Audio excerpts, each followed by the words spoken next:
tu na zong nian ven zong a zay san tlai lo than khar lung pi zong ni a khar khâu sim lo nu na chu thana an kal si se boy Giêsu Christu ara kum ti lo a chim bang a thau chang a chi nak le tho than nak ni nun nak chu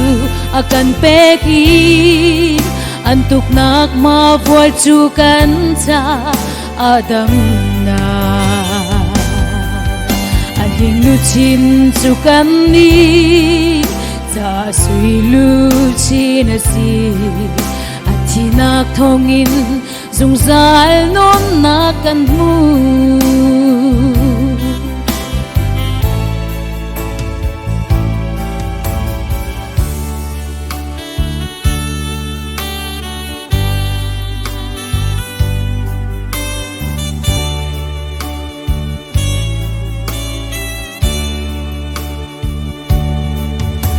Dinu pathian an ngay chiao huy va lei mi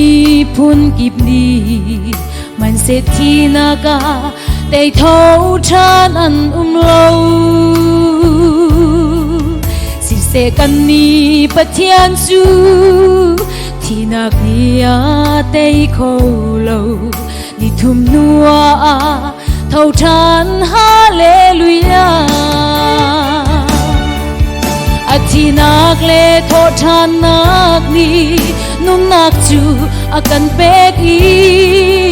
an tuk nak ma vual chu kan cha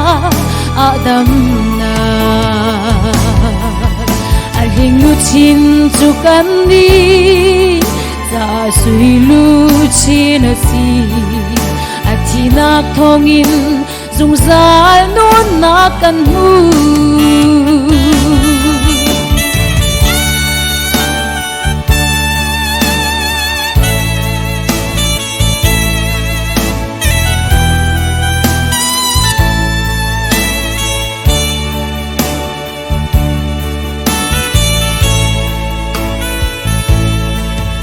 Hít lưu đốt na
kan mu